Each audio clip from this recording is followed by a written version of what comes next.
Have you ever looked up at the night sky and felt a sense of wonder, a feeling that we are part of a story much larger than ourselves?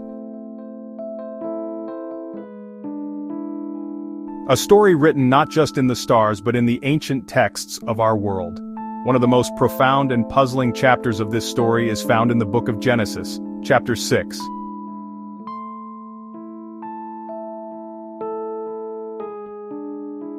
It is a short passage, just a few verses long, but it contains a mystery that has captivated thinkers for thousands of years. It speaks of a time when beings called the sons of God came down to earth.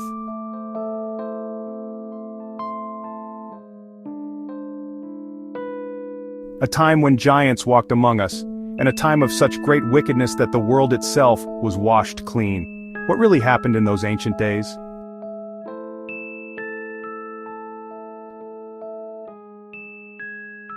The words are simple, yet their meaning is endlessly debated. They paint a picture of a world teetering on the brink of cosmic judgment, a world where the lines between heaven and earth seem to blur.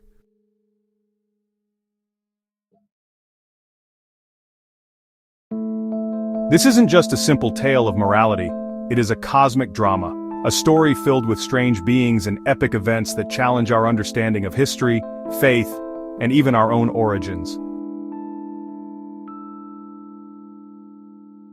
The story begins with a simple observation. Humanity was multiplying across the face of the earth.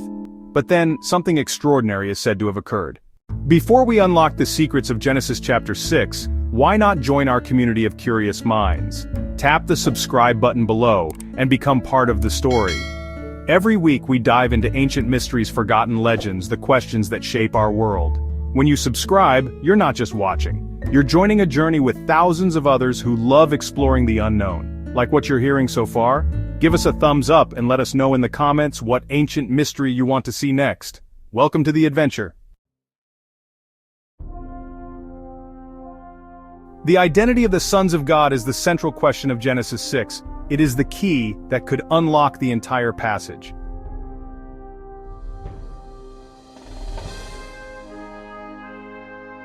One of the oldest and most intriguing theories suggests they were divine beings, angels or celestial messengers who abandoned their heavenly post. They were drawn to earth by the beauty of mortal women.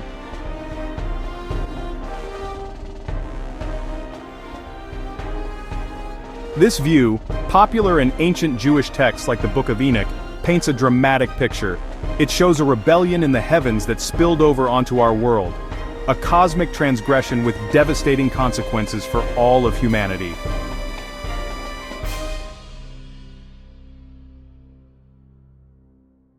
However, not everyone agrees with this supernatural interpretation. Another prominent theory offers a more earthly explanation. It proposes that the sons of God were not angels at all. Instead, they were the righteous descendants of Seth, the third son of Adam and Eve.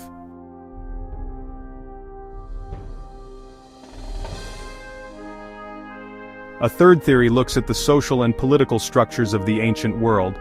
In many ancient cultures, kings and rulers were often seen as divine. They were called sons of the gods. Could the sons of God in Genesis simply be powerful tyrants? While much attention is given to the sons of God, the daughters of men are equally important to the story. They are not merely passive figures in this cosmic drama. The text says the sons of God took them as wives.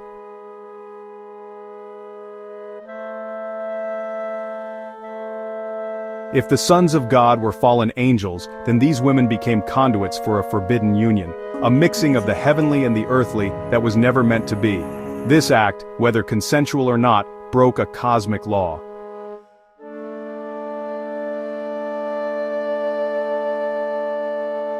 It introduced a strange and powerful element into the human bloodline, an element that contributed to the world's descent into chaos and violence. Their story is a tragic one.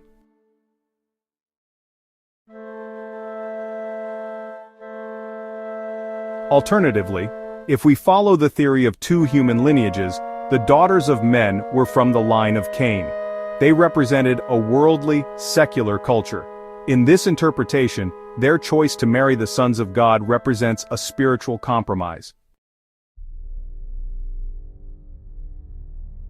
Out of the union between the sons of God and the daughters of men, a new group emerged. They were called the Nephilim.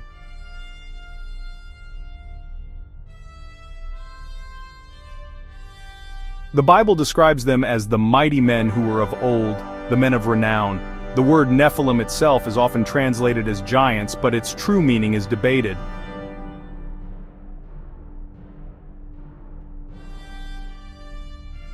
Some scholars believe it comes from the Hebrew word nephal, which means to fall. This has led many to call them the fallen ones.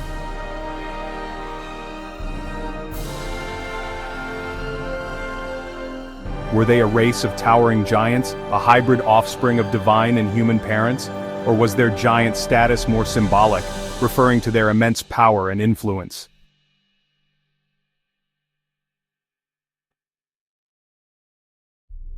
Ancient Jewish texts greatly expand on this idea, describing them as colossal beings with insatiable appetites. They were said to have consumed all of the resources of humankind, and when that was not enough, they turned on humanity itself, and even on each other. The story of the Nephilim sets the stage for the climax of Genesis chapter 6. It describes a world that had become, well, utterly corrupt. The text is stark and uncompromising.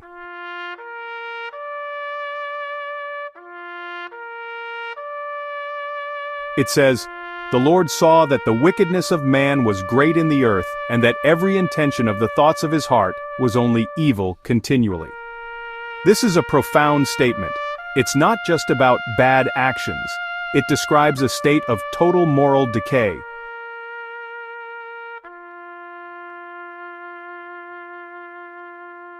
What made this pre-flood world so uniquely wicked? The presence of the Nephilim is given as a key factor. Their legacy was one of violence. The text states, "The earth was filled with violence."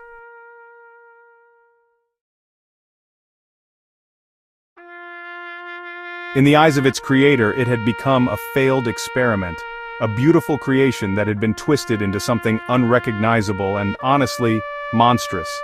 The text says God regretted that he had made man on the earth, and it grieved him to his heart.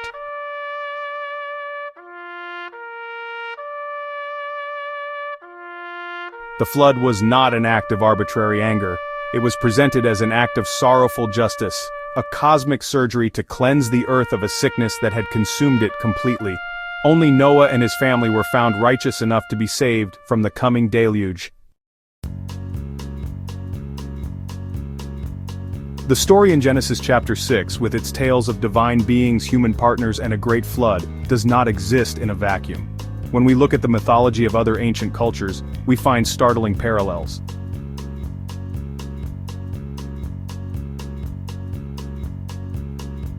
Greek mythology is filled with tales of gods like Zeus descending from Mount Olympus to have children with human women. These unions often produce demigods or heroes like Heracles and Perseus.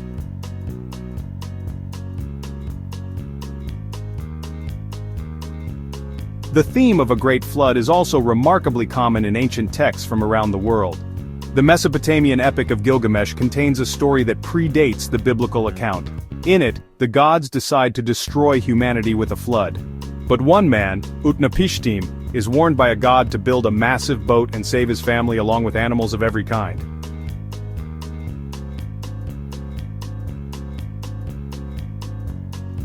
We also find flood myths in ancient Hindu scriptures, in the legends of Native American tribes, and in the folklore of cultures from China to South America. These echoes across cultures raise fascinating questions. Did these stories all spring from a single shared historical event?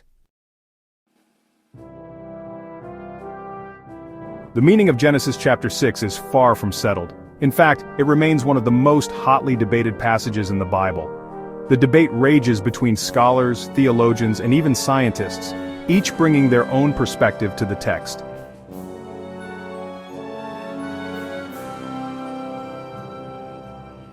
Religious leaders and theologians are often divided into two main camps.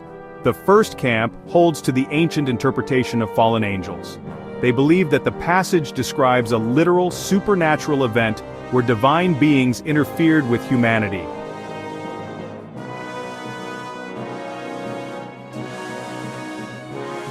Biblical scholars and historians bring a different set of tools to the discussion. They analyze the Hebrew language, compare the text to other ancient writings, and consider the historical context in which it was written.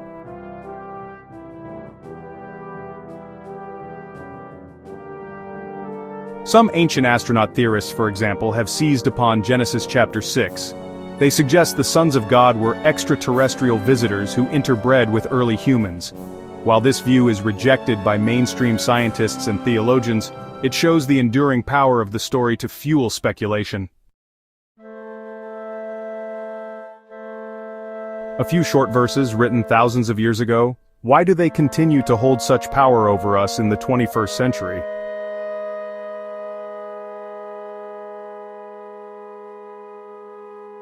The story of Genesis chapter 6 haunts us because it speaks to some of our deepest fears and most profound questions. It taps into the fear of the unknown, the idea that there are forces in the universe beyond our control and comprehension.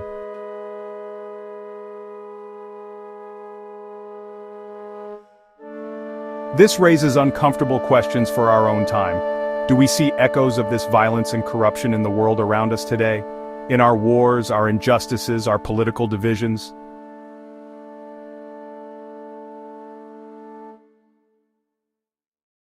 The story serves as a timeless warning. It suggests that a society that glorifies power, abandons moral restraint, and turns its back on the divine is on a path to self-destruction. It holds up a mirror to our own world and asks if we like what we see. So what really happened in Genesis chapter 6? After exploring the theories, the debates, and the echoes across cultures, we are left not with a simple answer, but with a profound and enduring enigma.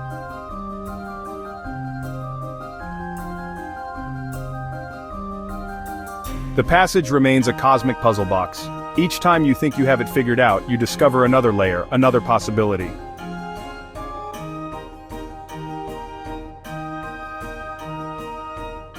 Were the sons of God rebellious angels, a righteous bloodline, or tyrannical kings? Were the Nephilim giant demigods, or simply legendary warriors?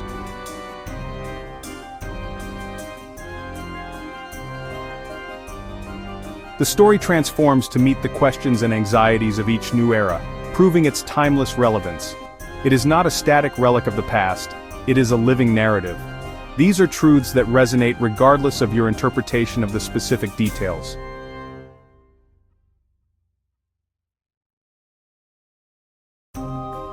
In the end, our journey through Genesis chapter 6 brings us back to where we started, standing before a great mystery.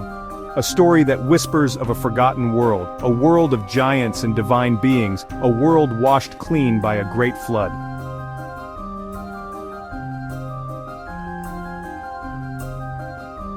It is a story that defies easy explanation and invites endless wonder. It reminds us that the past is a vast and largely undiscovered country, and that some of its greatest secrets may remain forever locked away, challenging us, haunting us, and inspiring us to keep searching for the truth. A truth that may be written not just in ancient books but in the very fabric of the cosmos. And if you've enjoyed unraveling these ancient mysteries with us, why not join the adventure? Hit that subscribe button, tap the bell so you never miss a story, and become part of our curious community. There's so much more to explore together. New questions, forgotten legends, and cosmic puzzles waiting to be solved. Thank you for watching, and remember, the next mystery is just a click away.